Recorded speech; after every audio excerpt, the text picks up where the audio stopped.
guys, got my glasses on because it's a little windy out, but that sort of approximate what it's like to ride on the Riese Müller Delite GT NuVinci Speed. That's what we're looking at here. There are a bunch of different versions of the Delite. I'm actually with Chris Nolte, owner of Propel Bikes in Brooklyn. So we've got a really beautiful kind of a playground. We've been riding all around, depleting the batteries a little bit. Before we get too far into this bike, I'm going to run through the specs and everything. I want to cut back because we spent some time in front of the computer talking about the different versions. There are several versions, so let's do that. Okay, we're back in the shop. Do you want to help me understand the differences here, Chris? Because there are a lot of options for Delite.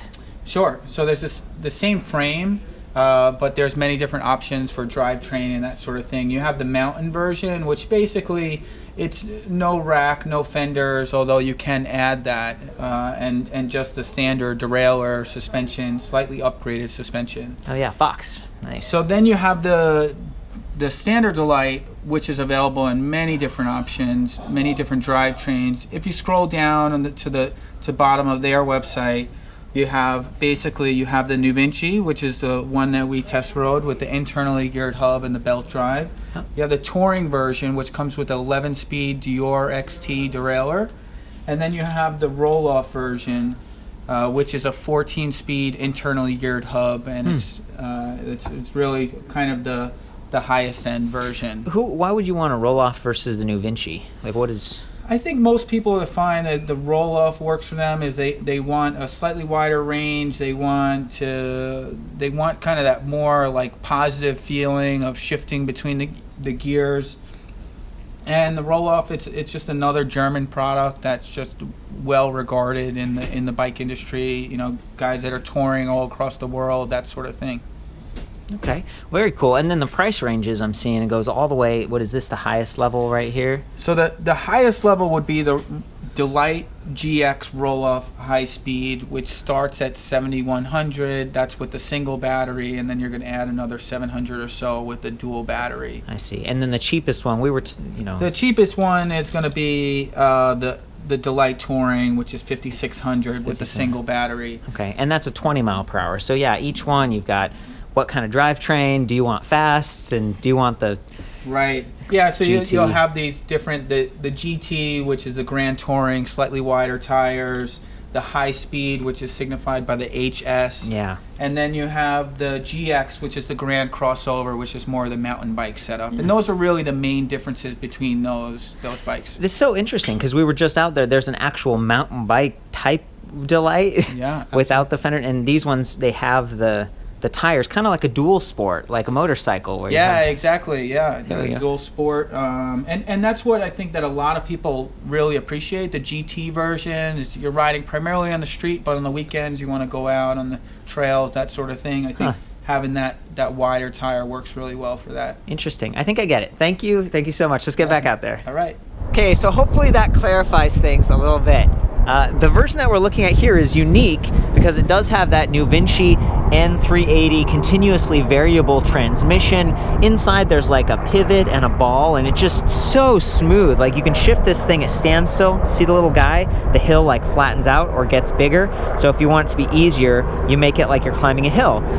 Totally cool. Shift at standstill, shift while you're riding. There's no grinding or anything like that. And then we've got this Gates carbon belt drive with the center track CDX.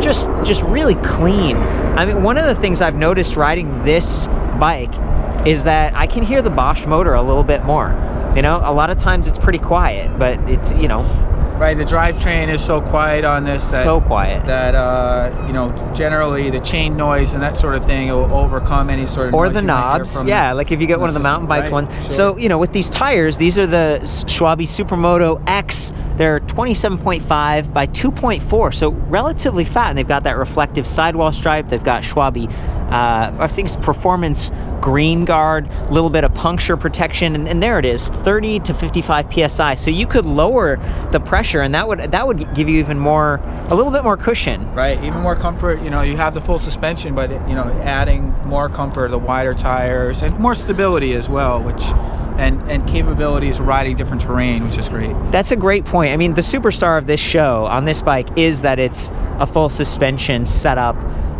electric bike that is designed for urban, but gives you comfort. And when you're riding at higher speeds, I mean, that's such a big deal. That's part of the reason I got into electric bikes, is because my knee is sensitive, and just getting the bikes going and wanting to ride every day like a commuter, but then suffering.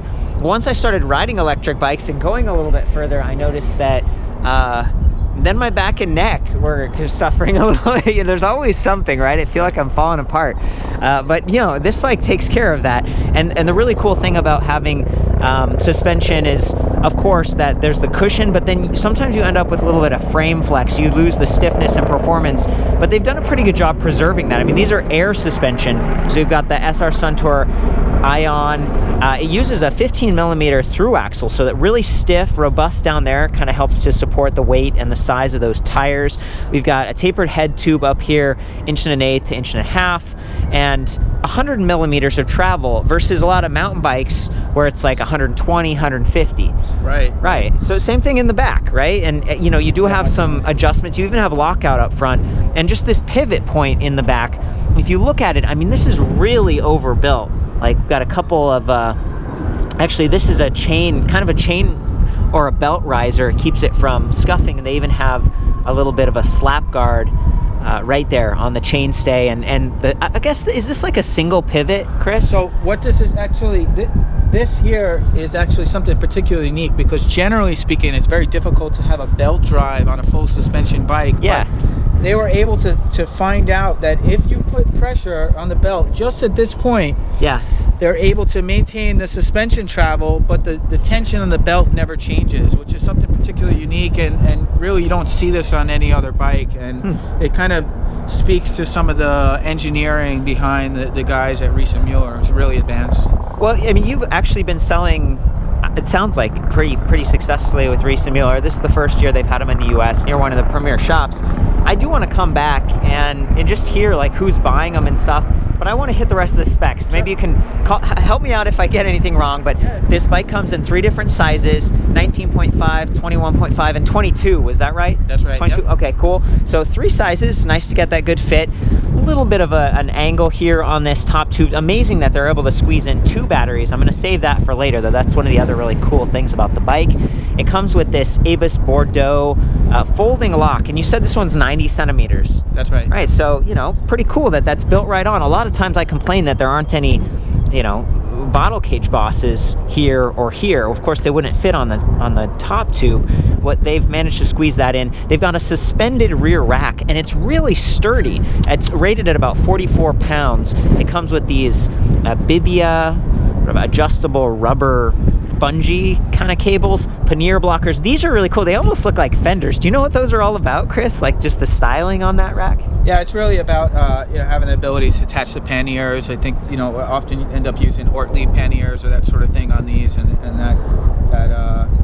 it does kind of add to the styling of it as well. It makes it look pretty cool. Maybe what he's saying is like, yeah, if you turn hard, sometimes your panniers can scuff on the side of your tires, especially fatter tires like this. And we do have a couple of extra support struts. These fenders have been really solid. They're plastic, SKS, got a nice little reflector down here. Bosch & Mueller Top Light Mini, so that's an integrated LED light in the back. And then up front, we've got another light. So this is also Bosch & Mueller Illumotech, like XIQ or Q1? IQX, yeah. IQX, I'm upside down. I think that's what's happening. But it was pretty cool. You can see the LEDs shining right there, and it's got a reflector. It almost creates this like horizontal kind of a cutoff look, just so you don't blind other people, I suppose. Right, that's one of the key things. And these lights that are made in Germany, they're very strict about the standards. They want to provide a lot of light, but they also don't want to blind people. They want to be safe. Yeah.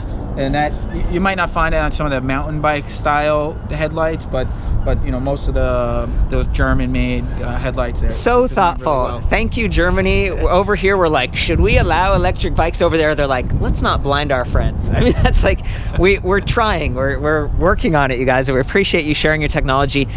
Really cool fabric bottles. You just got to pull up on it, and it's got this little specialized kind of like, I don't know what you would call those. They've got little knobs or something, and you just fit this on. That's the other thing I complain about. Or, bottles. I'm always like thirsty, and they've solved that. And they even created a little bit of a, I guess, I I don't know if it looks like the wires are internally routed, but they sort of tuck in behind these plates up at the front, so it creates a clean design without having to do too much with the wires, and it just covers, and they've got this other little cover down here for that battery. I'm really trying not to get into that yet. There's still so much more to talk about. 14 gauge spokes on the rear. I believe that was 11 millimeter threaded axle. Does that sound right, or was it 10 millimeter? M10, yeah. 10 millimeter, okay. And so the reason this isn't like a through axle on this version is because we do have the NuVinci hub, and so it requires just standard nuts and stuff. Great to have quick release up front. The battery pack also very easy to take off. Even the display comes off. So this is a bike that, you know, you've got a lot of adjustments happening. You've got several ways to reduce the weight on it, and that's good because it's pretty heavy. We were weighing this earlier, and without the second battery, it only comes with that first battery. The price is $6,229. Right. Yeah, for this version, right? They have a cheaper one. Do you remember how much that one was, Chris? Not sure exactly. It's 11 speed. 5,500. 5,500, something like that. So, you know, this is a step up, but pretty heavy at 66.3 pounds. And then that second battery pack, it's 5.7 pounds. So you can do the math. You feel it. Like when I got on this thing, you get a really nice, it feels more like riding a motorcycle or almost like a car. And I did get my motorcycle license like a year or two ago because I'm testing some high-speed electric bikes, and I just wanted to understand, you know, it's definitely lighter and more maneuverable than an actual motorcycle, but now you're starting to get the range with that second battery pack that it's just really cool. And this is the high-speed version, so we have the Bosch Performance Line speed motor capable of 28 miles per hour assisted, and I love the way that the Bosch motor responds. I tend to be someone who I enjoy high RPM pedaling, like whoo, whoo, whoo, whoo, whoo. I'm not a slow lumbering kind of guy. You can be slow and lumbering if you want with this. Puts out up to 63 Newton meters of torque. But the really cool thing about the RPM is that it tops out at 120 RPM assisted, whereas some of the other motors out there cut out, I think, at 100 or kind of in that range. So that extra 20, it really, for me at least, it makes me feel like I'm in control and I can pedal however I want to. 26 teeth on this front cog right there, 28 in the back, and again the continuously variable transmission going on there. Let's see, what am I missing here? 3 colors. We've got this kind of metallic gray, metallic orange, and then like a pearlescent white. Do you remember what oyster white? Yum, yum. Yeah, very cool. And then a little bit of an angle on this Ergotech stem. It's 90 millimeters, 20-degree rise, I believe. Ergon grips, locking, ergonomic, feel really nice, and Ergon's done a great job in recent years adapting to like grip shifters and stuff. So it's not like they had to modify these. These are totally set up to work with a grip shifter. It even comes with a little bell, which is nice. Shimano Dior hydraulic disc brakes, 180 millimeters front and rear. Excellent stopping power. It's exactly what you need on a heavier, faster bike like this. And then a nice kickstand. This is Pletcher Flex. We did adjust it so that the bike would stand up straighter for photos. Before it was kind of leaned over, and it was doing pretty well. That kickstand feels solid. You wouldn't want this to tip because again it could kind of hurt you or hurt itself a little bit. It's a pretty durable bike. I think it would actually end up okay, but if you had a bunch of bags and stuff, you might want to lean the kickstand over a little bit more. And then one of the benefits of having an internally geared hub, whether it's this or the roll-off, is that you don't have a derailleur hanging down that's going to get kicked or bent or anything. Like all of the sensitive bits are very well hidden visually and structurally. They're reinforced. You know, here we have the double struts, the fenders, everything is just, it feels solid. And by the way, these are not the stock pedals. They just added these because they're, I think, cooler looking. That's one of the shortcomings on the bike. It comes with just really basic kind of aluminum core with a little bit of a rubberized traction tread around the edges. Oh yeah, an Ergon Sport Gel saddle. This actually felt pretty good. Oh, and then what do you remember what that is, like 34.9 or something? That's right, yeah. Yeah, that's a little larger than average. A little thicker for again, robust strength. And it's 400 millimeters long, whereas a lot of times seat posts are only 350. So that's the story all the way around this bike. Everything is sort of overbuilt and just feels really solid, and that results in a quiet ride, except for the motor. You do hear a little bit of whining when you're at higher RPMs, which is my preference. Okay, so tell me, Chris, who buys this bike when they come into your store? What's the deal? Because you've sold a bunch, right? You sold one just yesterday. Yeah, it's been pretty popular. I mean, you know, I think the thing is, it's really the complete package. You know, having the full suspension, as you said, especially with a speed pedelec when you're going 28 miles an hour. Yeah. Having the ability to have full suspension, you feel a lot more comfortable, and that's really their thoughts on this. Is the control technology, they call it. It's keeping the wheels on the road. You know, but yeah, we're finding it as people that are riding a little longer, they want, you know, the best. This is the best, really, you know. And you know, you want the longer range. You have the dual batteries available. Should we talk about that now? Should we talk? Let me get into that. Okay, so it comes with one 500 watt hour pack. It's 36 volts, 13.4 amp hours, so it's roughly 500. The older Bosch battery pack was only 400 watt hours, so you're getting like 25% more capacity, and that's going to give you more range, I would normally say, except in this case, when you're going with a speed pedelec, you end up with like air resistance, so maybe it knocks you down a little bit again. Right. But this is only 0.3 pounds heavier than the Bosch PowerPack 400, so Bosch just keeps doing a great job.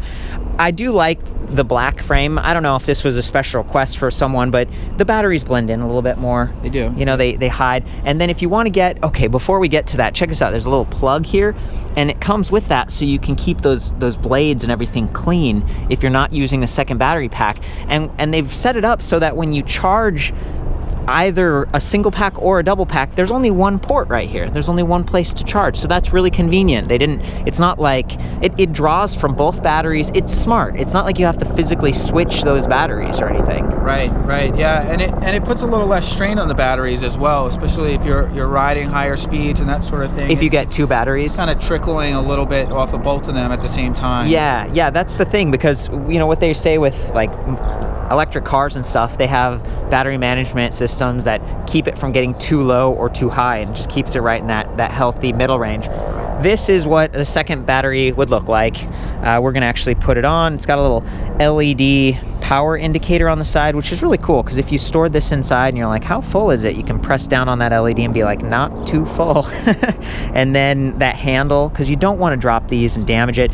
They're pretty expensive. Chris, normally how much is one of these, just on its own? On its own, it's just $962. $962. But if you buy it when you buy the bike, let's say you want that bike with another battery, it's only like $750 or something like that? Yeah, I think it's like $759 or something like Sweet. that. So you do save a little bit. That's cool. Get a little bit of a... The one nice thing about that, though, is this is the one bike out of all the Riese Müller bikes that are available with dual batteries that is always going to be compatible with dual battery. The main thing is that some of the other bikes, if you want a dual battery, it's actually added hardware. But this bike, because the charging port is here, and it's part of the other battery system, it's always available. So if you wanted to buy it with the single battery and add another one later, you can always do that. You could save up, but then you have to pay more. You do have to pay a little bit more if they don't buy. Okay, I'm giving people a heads up, because it's a lot of money, but it's a big decision. Will you help me put this on? Yeah. So I want to show what that looks like. So basically going to click that in there, and then you got to make sure you hear that click. That's really key. And once it's clicked in like that, you're good to go. Don't even need the keys, right? Because it automatically locks. Getting them off isn't too tough. There's the key hole right there and there. And check it out. This lock that we were talking about a minute ago from Abus, it's keyed with the same locking core. I think Abus actually does the Bosch locking cores on a lot of electric bikes. Right, and now we actually have the ability to order we can order locks that are keyed alike to your Bosch battery, or the locks that came so like extra locks? Yes, you wanted to get additional locks, chain locks, or whatever the case may be. Wow. As long as you're in that same key class, we can get additional locks, which is really cool. Very nice, very nice. And then this is what the charger looks like. It's about 1.7 pounds. I really like how compact it is compared to a lot of other chargers. It definitely is physically smaller. It's relatively lightweight, or on par. And then it puts out 4 amps versus 2 amps on a lot of electric bike chargers. That just means faster charging.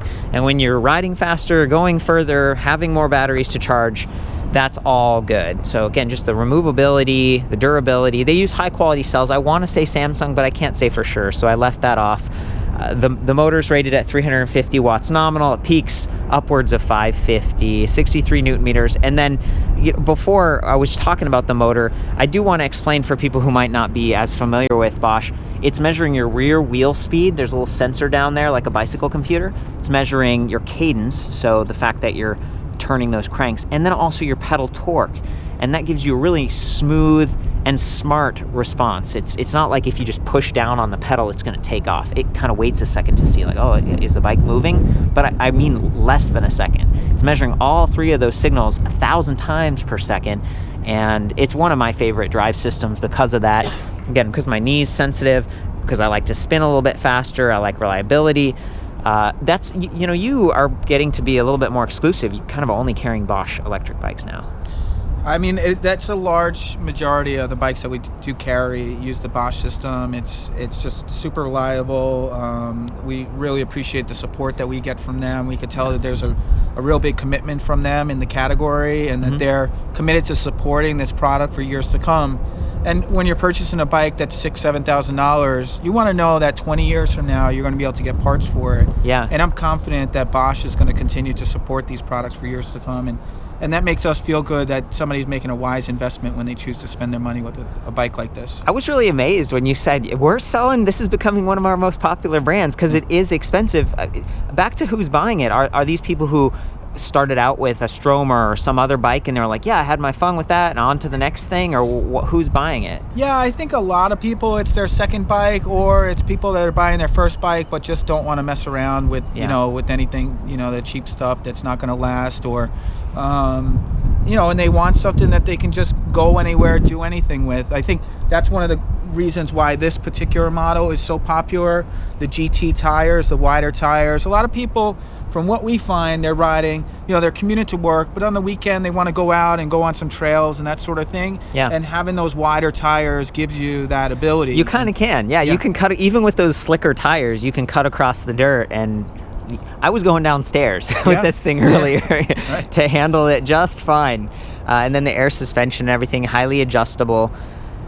Gosh, I feel like we've covered this. Should I jump into the display, Chris? Yeah, sure. I was trying to get it off earlier. This one might be locked down. Oh, no, it's not. It's not. Okay, cool. So it's really easy to get off if you don't have the set screw inserted. So a lot of times at like bike expos and demo days, they'll put that in so no one can take your display.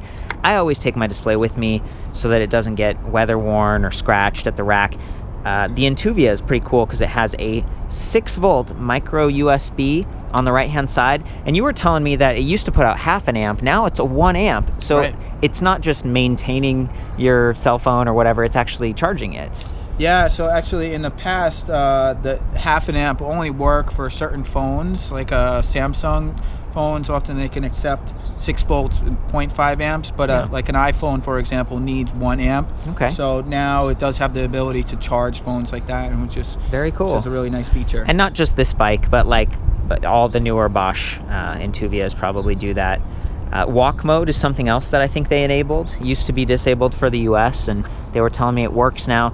For a bike that's heavier like this, especially if it's loaded up, imagine you live in an apartment or something and there's a ramp, or maybe you're in Europe and you're bringing this out of your basement or something like that. I guess walk mode's pretty popular for that type of scenario. I'm gonna go ahead and power this thing on. So we go over here to the power button and press it for a second.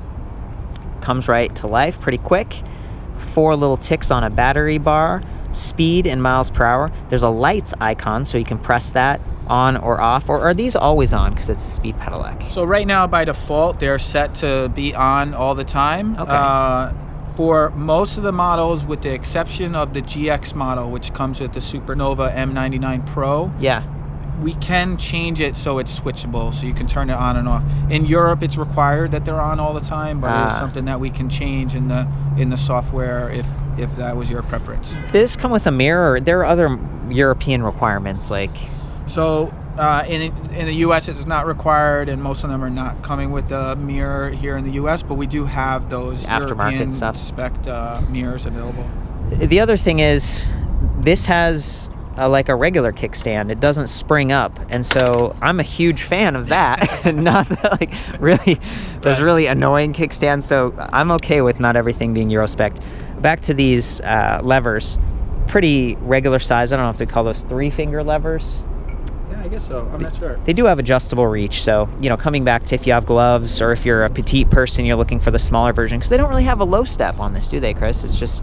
So they don't have a low step in this particular model. They do have a bike called the Homage, which is, it doesn't have the top tube. So it's effectively a very similar bike without the top tube. Slightly different specs. It is available with the derailleur, as well as the NuVinci. It's not a belt drive. It's not belt drive compatible though. So okay, that's one of the downsides. Single battery on that one? Or? Single battery on that. Yeah. Okay. Well, you know, if you're a lighter weight person, maybe you'd... So I didn't mean to take us too far off track, but I also have questions about this stuff, and it's great to be here with an expert. So then we've got our 4 levels of assist on the right there, and there's even a little power indicator, which is cool. And then down here, this is where it really gets interesting. This I button on the display, or replicated over here on the left, takes you through all these different readouts. So odometer, trip distance, and you can clear that by holding reset for a couple seconds. There we go, starting fresh. Clock, max speed, average speed, trip time, and then battery is so cool. It actually shows you 2 little battery icons and how full they are. So that's another great piece of information, like which battery, you know, and I don't know which icon corresponds to this. I haven't spent enough time with it, but I think you'd kind of get used to that. Do you know, Chris? Is this one of them's kind of ghosted? Yeah, I'm pretty sure this is the first one here, and this will be the battery that's draining, and then you have the 2 batteries. And what it does is, if they're out of balance, it will put them in balance. So if one has more charge than the other, it will drain that one with more charge first. Whoa! And then it will drain them, kind of switch back and forth a little bit at a time to make sure that they're draining. How equally. Cool! Okay, so it really is smart. I get it. Like, coming back to those batteries, you don't want to strain one battery just because it happens to be the one that's on the down tube. It actively looks at them and chooses. Oh my gosh! Right. Wow. And basically, the life of the battery is generally dictated by the amount of cycles that it takes place. So you don't really want to have a battery that you're always using the same battery all the time. Yeah. You might as well, if you have 2 batteries, you might as well use both of them and, you know, prolong the life. Okay. And then another good tip for keeping your batteries going is to store them in a cool, dry location, and try not to leave them for too long without charging. If it's been a month or 2 and you haven't ridden, it's good to check on it and plug it in. Do you have any other thoughts on that? Yeah, I mean, I think one of the nice things about the Bosch system is pretty idiot-proof in that regard. You know, it's even you can leave it for a very long time, even like 6 months or so. And, wow. And it goes into what's called sleep mode. Yep. And then basically once you go to use it again, it'll wake up and it's really have no issue. So it's a nice thing. But yeah, as you said, you know, if you're leaving it for a long period, I'd say the one thing is you don't want to leave it charged too much to leave it in a long period. You want to give it some room to fluctuate if it needed to go up or down a little bit. And I've heard extreme heat is really not great for the batteries. Definitely. So that's, cool. Coming back to the display, we've pretty much gone through everything except range, and range is cool because it dynamically estimates how far it thinks the bike can go based on the remaining battery capacity and the last 5 miles of riding that you've done? I think it's 3 miles. But last 3 miles. Okay, cool. So I'm gonna use the plus or the minus over here. Both of them really easy to reach. They have a nice click, and it's clear which ones you're on because this rubberized eye in the middle. So I'm gonna arrow up to Eco. It's the lowest level of assist.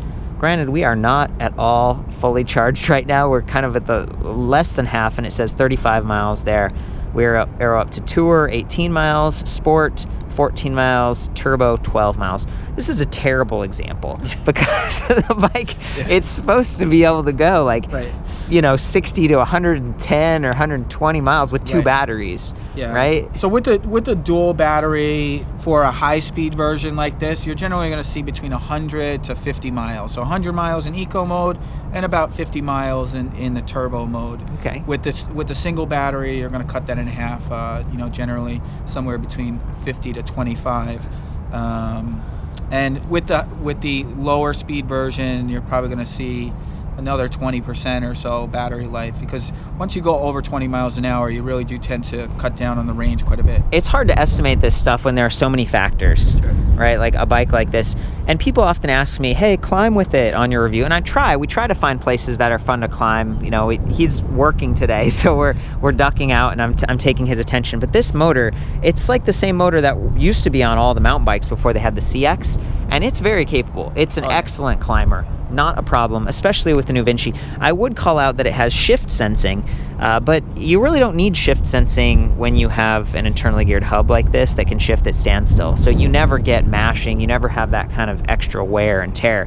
Also, I wanted to give you some feedback on how to change from miles per hour to kilometers per hour. You'd hold the reset and the I button for a couple seconds, and that also lets you change the wheel diameter, and I don't know if there's anything else in there. Yeah, you can change the wheel diameter plus and minus 5%. You know, a lot of times people want to go much lower to trick the bike or something like that. It doesn't work. But it's really just about if you have a different tire and you want it to be very precise, it gives you the ability to adjust for that variation. And you could adjust the clock. That's kind of the main features that you can adjust with. And the language. Oh, the language. Important. That is an important one. Yeah, absolutely. Hopefully people are listening in English right now, because it's going to be a confusing time. Yeah, I think, are we good to go? Should we go? Yeah. Should we ride this thing? Yeah. One thing, I want to get your feedback on this, Chris. So it's an all aluminum frame, pretty nice looking. Again, just this rack is so cool. It is child seat compatible, and that's great, because a lot of times you have a kid on there and you're like, bah, bah, bah, bah, bah. Like the kid's just getting his or her start and you're banging them up already. It's just nice that your gear, if it's a laptop or whatever, is not going to take the abuse, because everything gets that suspension. The suspension does have lockout and some of those adjustments I mentioned earlier, but the real reason I was calling this out is this is a bit of a wider top tube, including the battery. And I noticed my knees got closer. So I don't know if you've ever bumped your knee on this, or how does it feel to you when you've ridden? I haven't personally. I mean, I think that you still have a pretty standard Q factor. It's maybe slightly wider, you know, as far as the width of the pedal spindle there. But it's yeah, it's not something that I personally have had. Not an issue. Yeah, when I was riding, I noticed myself looking down and thinking, okay, I want to be a little more careful. Keep my knees from getting all banged up. You have any other thoughts or stories to share before we?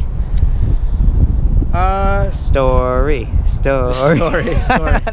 Yeah, I mean, they've just been great. I mean, you know, I guess just our story with Riese Müller was just like, it's just been very exciting working with them. I mean, I went to their factory in Germany. I've been really begging them for 3 years to come over here, and they finally said yes. So it's pretty exciting, and this bike is a perfect example of why we want this bike here in the States, and how great it is. Well, that's the marketing talk, but you were telling me there's real reasons that it's like, yeah, these guys actually manufacture their bikes kind of on the fly a little bit more. Right, so that's something pretty unique about them. Yeah. They use a just-in-time inventory process, which basically means that when you order a bike, they're building that bike for you within a couple of weeks. So wow. And they ship it to the US, or how does that work? Yeah, so what happens is there's a container that comes over to the US about once a month.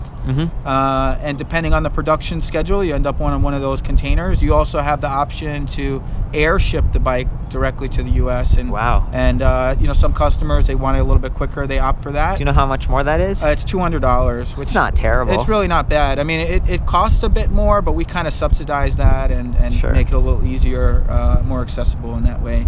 But it's really great, because you know that your bike is always, you know, it's less than a month or so old. You're not, you know, buying something that's old inventory. Oh, like the batteries haven't been sitting around forever and stuff. Right. And with all the different colors and sizes, that's expensive if you actually try to stock all of it. So that's neat that they're doing that. So we try to carry a wide variety of the, you know, models for demonstration and everything like that, and you know, enough to represent what they have. So again, Propel Bikes, you're in Brooklyn, propelbikes.com, right? So you have, we've got people who have been seeking this out, and I think come to your shop. You're having like a little demo event even with these guys coming over from Germany. Yeah, this Saturday. We're pretty excited about Sweet. that. Heiko, the co-founder of Riese Müller, is coming over along with his wife, Dr. Sandra Wolf. And whoa, doctor. Yeah, she's the director of business and branding over at Riese Müller. Power couple. Yeah, it's pretty awesome.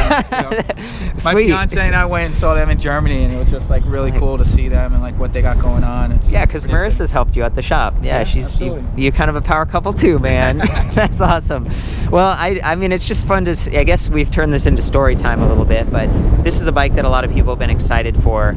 And especially in all black with the reflective sidewalls, the lights, the comfort, the speed. It's like there isn't anything this is not except for affordable and light. You know, end up a little heavier with those batteries. I think you bring a good point about that, because I think that's what historically we're always trying to adapt bikes to make them work for customers. Yeah. It's very rare that you just take a bike out of the box and say it's good to go for you. Yeah, there's nothing else to do. But it's like, what else would I add to this thing? There's really not, you know, maybe you want additional locks or something like that, but you know, outside of that, the bike's really set up, or pedals, you know, but that's really a personal preference anyway, right? That's true. That's very true. And get some reflective panniers if you're going fast on it. You know, I just don't want people getting, you know, this is a serious bike. This is awesome. A serious bike. Let's get on that bike. All right. Sweet. And this is the other one. We're going to review this separately, but that's the Load full suspension cargo bike. My gosh, you guys. Okay, so I like to ride in turbo mode, but this time I'm going to start out in eco mode just so you can hear the motor when it's less pronounced.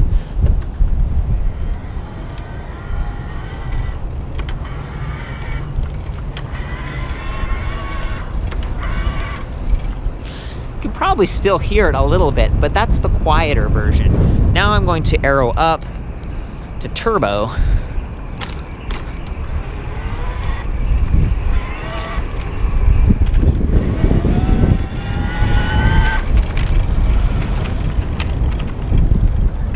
A little bit more audible, isn't it? You can hear that motor in those higher RPMs.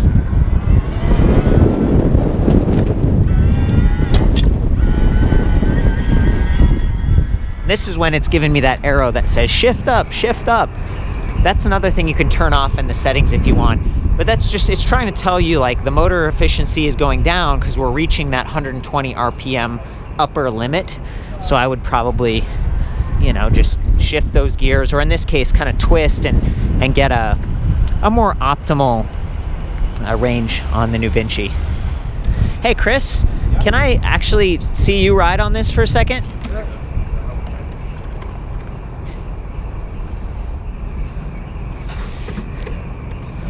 Okay.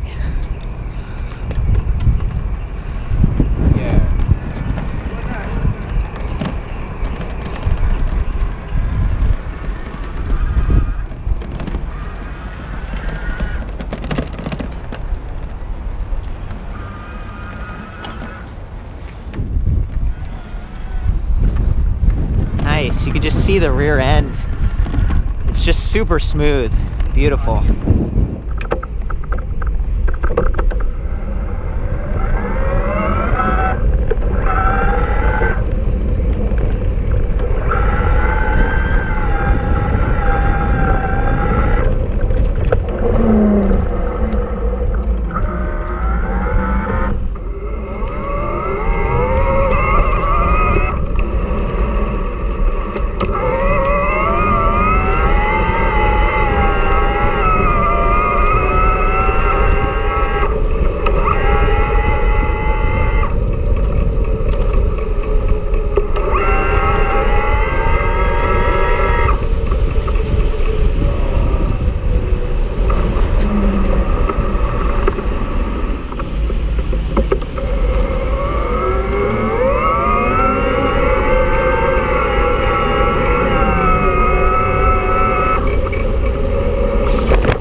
Nice, man.